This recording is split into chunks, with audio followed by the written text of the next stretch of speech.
GTA 6 will come to PC in early 2026. Not surprising news for me, Stephen. And to be honest with you, big part of the reason of why I bought a console again after a long time not really getting on the console, because I knew this was coming, and this is one of the most anticipated games for well over a decade now. And I wanted to make sure I was on a platform that got it ASAP. Not just for the single player, but for the shenanigans that's going to be happening multiplayer. It's one of the most anticipated games for me. And I knew, being primarily a PC gamer prior to that I would have to wait. And don't get me wrong, when it finally drops, the modders and all of that, what they'll be able to do, it will be fucking levels above. Yeah. But they always seem to make PC gamers wait an insane amount of time, which 10, 15, 20 years ago I could have understood, because it was completely different sort of, I don't know what you'd even call it, framework. It's not even the right terminology. I'm not a fucking expert in games, but they weren't the same kind of setups. Consoles were very distinct beasts, entities, and PCs were PCs. But the line's blurred now. The PS5, the Xbox Series X and S, they're like mini PCs in a sense. They've got motherboards and chips and very similar. They're not as distinct an entity as what they used to be. You used to see the glaring differences, John, particularly in the 1990s. I remember when Doom came out on the PC, and this game was phenomenal on the PC. It was, and there was this release, I think, in the early 1990s for Sega. I think it was I can't even remember what it's called. It was some fucking monstrosity, like a mushroom, a black mushroom, and they released Doom on it, and it was terrible. It was just, I was like, I can't believe how wrong they've got this. But then it's all to do with capability, and it's all to do with technology as well. But over the years, John, over the last 30 years, they're becoming more in line with each other in terms of software and hardware. And there's not much difference. Obviously, with a PC, you can mod it a bit more than you can a console. Once you get a console, you're stuck with what's in it.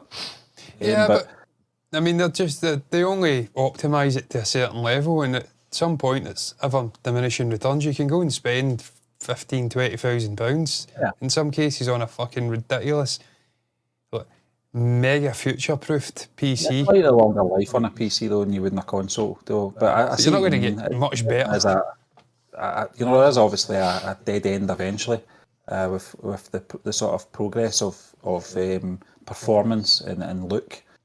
But I'm not surprised either, John. I think we've covered GTA 6 quite extensively in our news shows over the last year or so, and we did talk about that PC one will come probably about 3-6 months after the console release. I don't think we've got an official date for the console yet, but I think it'll it's the end of this year. It's always October, November, isn't it? Yeah. So they're saying fall 2025. You're absolutely right. I think for the PC, I mean, a lot of people will be looking forward to that version for mods, for modding the game and customising it even further than you can in the console one. But I'm looking forward to seeing what the console version brings to the table in terms of personality, in terms of editing tools, if they're going to have any. Well, it's funny you should mention that, Stephen, because I'm literally reading this just now, and the first thing that came to mind was Halo Reach, where you had the freedom to, and I'll try and move this over, to sort of do your own game modes. And one of the greatest things that ever was created on Halo for me was the zombie mode, where you became infected and you were gave the sort of Covenant, I think it was, like sword, and you had hyper strength and mobility. But you could, if you were still alive, you obviously get guns, you could one-shot them if you got it right. It was a brilliant mode, but it was a custom mode designed by players. It wasn't something that Bungie back in the day had deliberately developed. It was a fucking idea of the player base. And we're seeing here a report that Rockstar have been in discussions with top Roblox and Fortnite creators, as well as dedicated GTA content creators, about the potential to create custom experiences inside the upcoming game. It would allow creators to modify the game's environment and assets to bring their own intellectual property and potentially their brand sponsors into GTA's virtual sandbox. That'd be fucking brilliant. That would just... Roblox is a good example of that, John. Yeah. I can remember when Roblox first came out. Over a decade ago, it was a long time ago. The point being that they had this option of giving access to creators and designers that they could come and custom make their own platforms and have their own advertising in it to make money. Yeah. And I don't know if it's something I've not seen Roblox in a long time, but it's certainly something that a lot of younger, I would say teenagers probably would have into. It's a good way of learning sort of games development side of things as well. Yeah.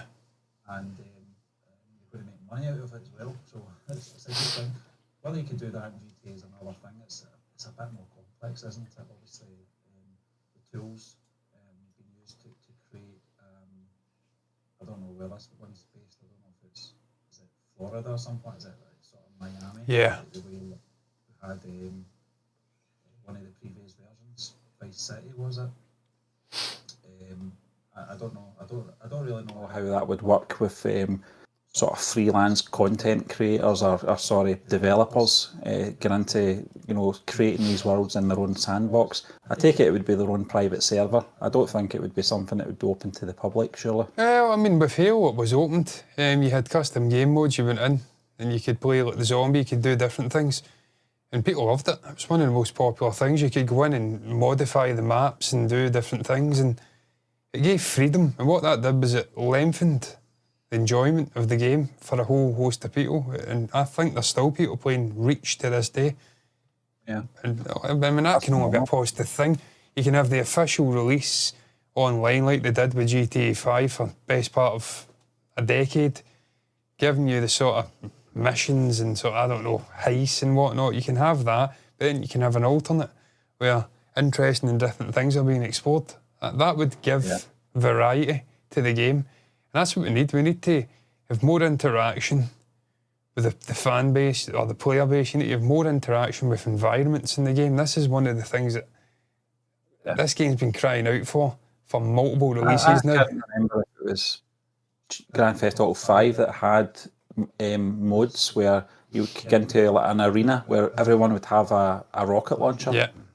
Do you remember that? Yeah, I do, yeah.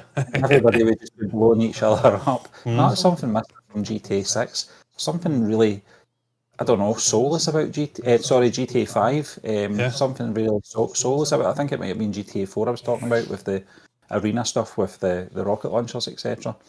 But there was a lot of good things missing from GTA 5 that were so good in GTA 4, and I would like to see them brought back. The biggest one was voice chat. The anonymous voice chat was a killer for me. I fucking loved it, and I know it was something I think it was in...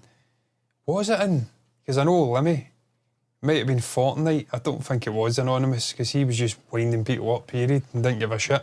But GTA 4 back in the day was just it was a Wild West. It was fucking brilliant. Unless you actually phoned someone and they answered in the game, you had no idea who was talking on the mic. It was brilliant. You could go on and put... And as someone who does multiple accents, does the posh English gentleman accent, there's disease rhinoceros puzzles fucking chasing me in this motorcycle, I'm going to hunt this fucker down. You could do things like that, different accents, put on a Scouse accent and all of this. That brought us on enjoyment, interacting with people. Hours and hours of arguing with people, putting on different accents. They thought it was someone different. You're backing them up against yourself, and they think they're arguing with... it was just fucking great, man. It was brilliant. And I know Lemmy, who we keep talking about, brilliant comedian from Glasgow in Scotland, used to love that as well. That's something that's been missing in that release there. There is no real voice chat, period. And there might have been a possibility that we actually played alongside Lemmy at one point. I can imagine. Oh, God. I think it's a strong possibility. Oh, yeah, we were on it all the fucking time, man. And he's probably fucking putting on an English accent back in the day because he's very good at them. But that's what's missing. You just need to fucking... I mean, I don't know if there's a scope for that now. I think certainly with Fortnite, there's voice chat enabled and you can interact. I don't recall ever having a voice chat option on GTA 5 on the multiplayer. I don't recall. A lot of games, John, online, and particularly Call of Duty, had in-voice in the forum before a game loaded, and then it would just be your own team you heard after that. You wouldn't hear everyone. Man, I would fucking... It's quite sophisticated for its day when you think about it. I would love DBD, Dead by Daylight, to have voice chat. Oh my God. It'd be the greatest thing ever if the killer could interact with the survivors. Oh my lord. The elevation of enjoyment would reach fucking god tier levels, because I just love that 2v8 mode just now and taking the absolute piss out of killers in it. If they could interact with you, oh my fucking god, it'd be the greatest game ever. Genuinely.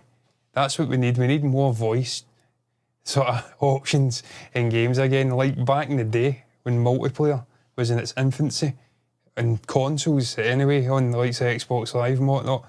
But Stephen, I mean, this doesn't surprise me with the PC. The PC always gets the short end of the stick when it comes to these big sort of, what do they call them?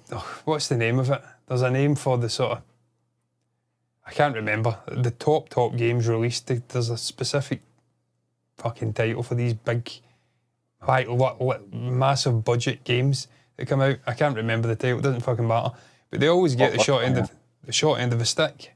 AAA release, I think that's what it is. They're optimised for consoles. The largest fan base or sort of player base and the largest amount of money to be reamed out of the players' pockets is to be found on PS5 or Xbox. The PC lags behind, so they get the short end of the stick. Yeah. So it doesn't surprise me. We've seen it with so many other games. I mean, fucking... The irony of the whole thing is that, eventually the PC game is the far superior game. Well, it is, yeah. If you've got the actual system for it. I mean, mine's is... I upgraded my PC a couple of years ago, but it's fucking antiquated now. That's the problem. You can't keep up. It constantly it evolves all the time, and it's so fucking expensive. I spent like cuts of £2,000 upgrading my fucking PC, and it still runs, and it can run games on quad HD, not 4K. But I deliberately made that decision because I ain't got a 4K monitor, so I had no fucking interest in running it on 4K. But it's just never ending, putting your hand in your pocket, upgrading. So I understand the simplicity of console gaming, to be honest with you, because it's just there, it's optimised, it's 4K, and you get on with it. And just so many fucking myths as well. But this is another rabbit hole you could go down, like the whole bollocks about refresh rate. I've got a 240 refresh rate monitor. I can't fucking tell the difference between that and the 60 Hz TV that I'm playing on just now. It's fucking nonsense. Bullshit. I'm still getting destroyed by people, man. Multiplayer on the PC. I've fucking all this stuff. One of the best mouses on earth. People are still fucking shooting me. We had an official full trailer of GTA 6. No, we've not. No, we haven't. Incredible. Yeah. We have not, as of yet, that I'm aware of.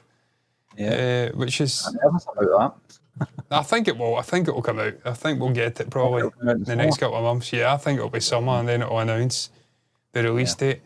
I think they know, Stephen, that they don't have to promote this game because it promotes itself. The hype is there.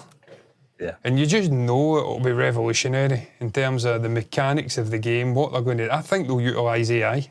I really do think they'll utilise AI. I'm thinking back to day one in 2013, trying to go online, and it's going to be a fucking bottleneck. That should be better this time. That should be better. I think, but I mean, you think back in those days how basic sort of multiplayer lobbies and whatnot were, and how basic the internet was. I mean, if you went back to those times, you'd be fucking crying into your pillow at the speeds.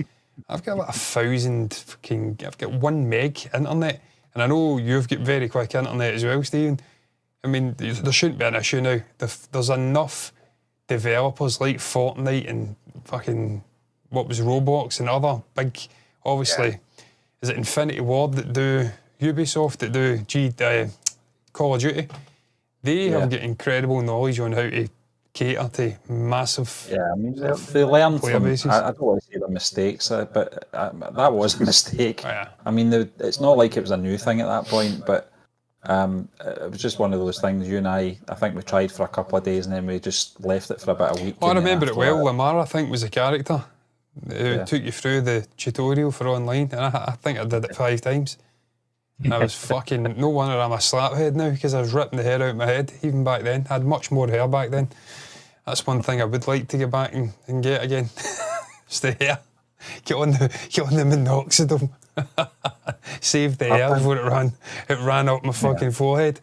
But I always had a large forehead anyway, so it makes no difference. At least I'm like a cue ball, so I can live with it. But man, I'm buzzing for this. I really am. I'm buzzing for this game. I cannot wait for it to come out.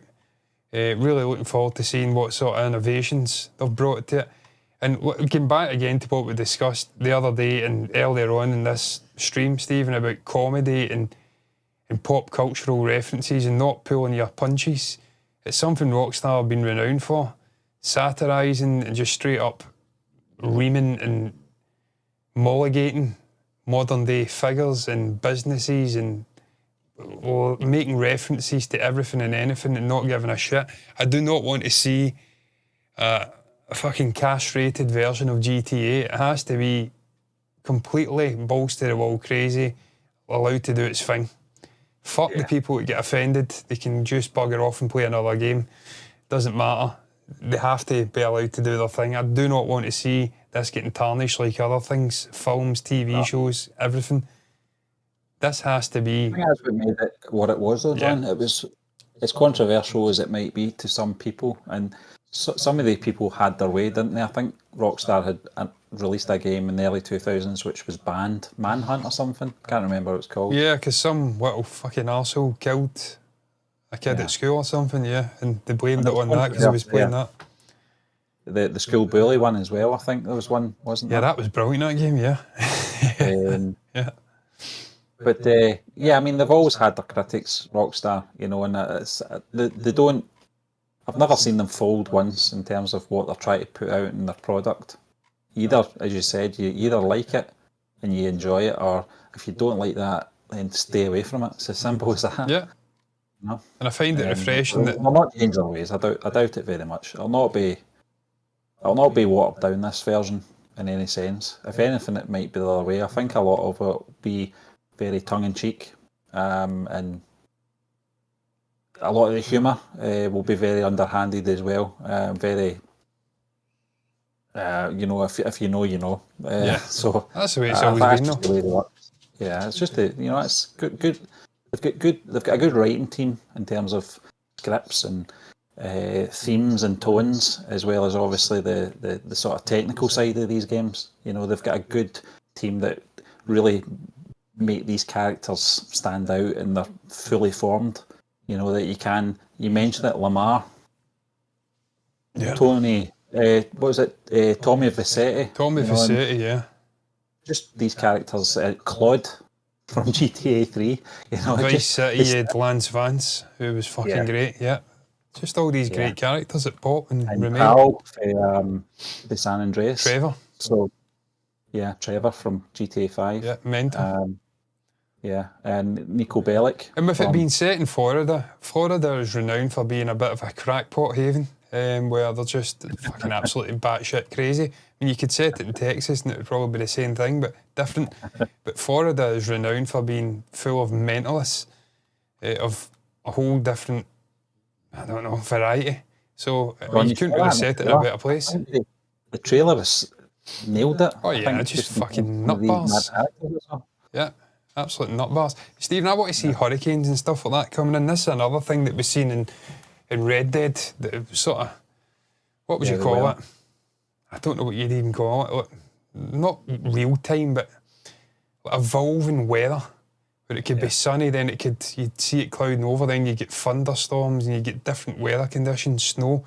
I want to, with it being set in Florida, certainly online, you want to see like fucking tornadoes and hurricanes coming in. I mean, that'd just be dynamite, wouldn't it? Last for like an hour, you're just getting fucking destroyed trying to drive cars and planes, and you're getting flung all over the place. That'd be brilliant.